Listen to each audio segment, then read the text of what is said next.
التقويم بيقول تاريخ، بس السينما بتقول اسم اتولد في اليوم ده وبقى جزء من ذاكرة ما بتموتش. تعالى نحكي ونقولك مين اللي اتولد في اليوم ده وبقى نجم. ولأن شعارنا ثابت، السنين بتتغير بس التاريخ ثابت. تعالى أقولك مين النجوم اللي اتولدت في يوم واحد. يلا نكمل رحلة الأيام مع 7 يناير ونشوف مين من المشاهير اللي اتولد في نفس اليوم. وأول شخصية معانا جون بشرى، ممثل مصري، اتولد يوم 7 يناير 1979. وتاني شخصية معانا محمد رشاد العربي، مؤلف، اتولد يوم 7 يناير سنة 1969. وتالت شخصية معانا سمير سرحان، كاتب وصحفي، اتولد يوم 7 يناير 1942. ورابع شخصية معانا رضوى إيهاب، ممثلة مصرية، اتولدت يوم 7 يناير 2000. أما الشخصية الخامسة ممثل وبطل مصر والعالم كله في عبور المنش، عبد الباقي حسنين، اللي اتولد يوم 7 يناير 1911. وسادت شخصية معانا ممثل كلنا بنحبه محمد أنور، اللي اتولد يوم 7 يناير سنة 1989. وسابع شخصية معانا فنان ابن فنان شادي الفخراني، مخرج، هو ابن يحيى الفخراني ولميس جابر، اتولد يوم 7 يناير سنة 1971. والشخصية اللي معانا دلوقتي يحيى حقي، مؤلف، اتولد يوم 7 يناير سنة 1905. والشخصية اللي معانا دلوقتي راجي عنايات، كاتب وصحفي ومؤلف مصري، اتولد يوم 7 يناير سنة 1929. والشخصية اللي بعد كده إبراهيم الحجار، مطرب وملحن مصري، اتولد يوم 7 يناير سنة 1922. والشخصية اللي بعد كده منى جلال، ممثلة مصرية، اتولدت يوم 7 يناير سنة 1972.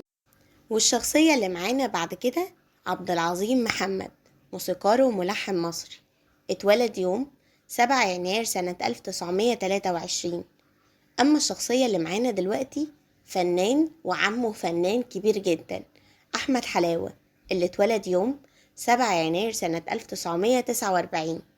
والشخصية اللي معانا دلوقتي سهام جلال، ممثلة مصرية، اتولدت يوم 7 يناير سنة 1975. أما الشخصية اللي معانا دلوقتي حمدي غيث، ممثل مصري كبير جدا، اتولد يوم 7 يناير سنة 1924. والشخصية اللي معانا دلوقتي زياد زعتر، ممثل مصري، اتولد يوم 7 يناير سنة 1991. والشخصية اللي معانا دلوقتي نصر محروس، منتج ومخرج ومؤلف مصري، اتولد يوم 7 يناير سنة 1969. أما الشخصية اللي هنتكلم عنها دلوقتي ممثل كلنا بنحبه، أشهر حاجة ليه ضحكته، حسن فايق، اللي اتولد يوم 7 يناير سنة 1898. والشخصية اللي هنتكلم عنها دلوقتي غني عن التعريف، إيهاب توفيق، اللي اتولد يوم 7 يناير سنة 1966. أما الشخصية اللي هنتكلم عنها دلوقتي ممثل كبير جدا، نظيم شعراوي، اللي اتولد يوم 7 يناير 1921. وآخر شخصية معانا النهاردة وأصغر شخصية في اللي موجودين ملك طارق، اللي اتولدت يوم 7 يناير سنة 2004. ولأن يومنا فيه 24 ساعة، ساعة حلوة وساعة حزينة، تعالى نتكلم عن المشاهير اللي رحلوا يوم 7 يناير. أول شخصية معانا سعيد عبد النعيم، ممثل، اتوفى يوم 7 يناير سنة 2023. وتالت شخصية معانا بديعة صادق، اللي توفت يوم 7 يناير سنة 2010. والشخصية اللي معانا بعد كده عبد العزيز سلام، مؤلف، اتوفى يوم 7 يناير سنة 1984. تعال نكمل حكايتنا مع رحلة الأيام ويومنا النهاردة 8 يناير. تعال نبدأ بالمشاهير اللي اتولدت في نفس اليوم.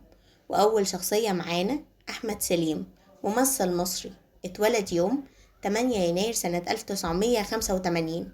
وتاني شخصية معانا عباس علام، مؤلف مصري، اتولد يوم 8 يناير سنة 1892. وتالت شخصية معانا وائل التوني، منتج مصري، اتولد يوم 8 يناير سنة 1979. ورابع شخصية معانا عايد الرباط، المؤلف المصري، اللي اتولد يوم 8 يناير سنة 1935. أما الشخصية اللي بعد كده محمود لطفي، ممثل مصري، اتولد يوم 8 يناير سنة 1905. وآخر شخصية معانا النهاردة في المواليد منير الفنجري، ممثل مصري، اتولد يوم 8 يناير سنة 1916. ولأن اليوم مكون من 24 ساعة، ساعة مليانة ضحك وفرح وساعة مليانة بكا وحزن، تعال نتكلم عن الفنانين والمشاهير اللي رحلوا عن عالمنا في نفس اليوم. أول شخصية معانا راجية محسن، ممثلة مصرية، اتوفت يوم 8 يناير سنة 2003. وتاني شخصية معانا أحمد الشيخ، مؤلف مصري، اتوفى يوم 8 يناير سنة 2017. وتالت شخصية معانا موسى صبري، ممثل مصري، اتوفى يوم 8 يناير سنة 1992. أما الشخصية اللي بعد كده أمالي بهنسي، مخرج مصري، اتوفى يوم 8 يناير سنة 1919. وآخر شخصية معانا فريد عبد الحميد، مؤلف مصري، اتوفى يوم 8 يناير سنة 2017. أما آخر شخصية في المشاهير الممثلين رشدي عسكر، اللي توفى يوم 8 يناير سنة 2006. تعال نكمل رحلة الأيام وكلامنا النهاردة عن 9 يناير. تعال نبدأ بالمشاهير اللي اتولدت في نفس اليوم. أول شخصية معانا فاروق شوشة، ممثل وشاعر، اتولد يوم 9 يناير سنة 1936. وتاني شخصية معانا ممثل كلنا بنحبه حمادة بركات، اللي اتولد يوم 9 يناير سنة 1979. وتالت شخصية معانا الممثل المصري عادل أنور، اللي اتولد يوم 9 يناير سنة 1965. والشخصية الرابعة اللي موجودة معانا فكري صادق، ممثل مصري، اتولد يوم 9 يناير سنة 1945. أما الشخصية الخامسة اللي موجودة معانا محمد عناني، مؤلف ومترجم مصري، اتولد يوم 9 يناير سنة 1939. وآخر شخصية موجودة معانا حسين عصر، اللي اتولد يوم 9 يناير سنة 1903. ولأن اليوم مكون من 24 ساعة، ساعة ضحك وكلها فرح وساعة حزينة وكلها كآبة، تعالى نتكلم عن المشاهير اللي فرقونا في نفس اليوم. وأول شخصية معانا إبراهيم الرفاعي، مؤلف مصري، اتوفى يوم 9 يناير سنة 2021. وتاني شخصية معانا شريف صلاح الدين، ممثل، اتوفى يوم 9 يناير سنة 2011. وتالت شخصية معانا أنور المنسي، موسيقار، اتوفى يوم 9 يناير سنة 1962. أما الشخصية الرابعة الإعلامي وائل الإبراشي، الإعلامي اللي احنا كلنا بنحبه، اتوفى يوم 9 يناير سنة 2022. والشخصية اللي بعد كده نادية عمار، ممثلة مصرية، اتوفت يوم 9 يناير سنة 1992. أما الشخصية اللي موجودة معانا بعد كده أشهر إعلامية في التسعينات ليلى رستم، اللي اتوفت يوم 9 يناير سنة 2025. والشخصية اللي بعد كده ممثل كلنا بنحبه إبراهيم خان، اللي اتوفى يوم 9 يناير سنة 2007.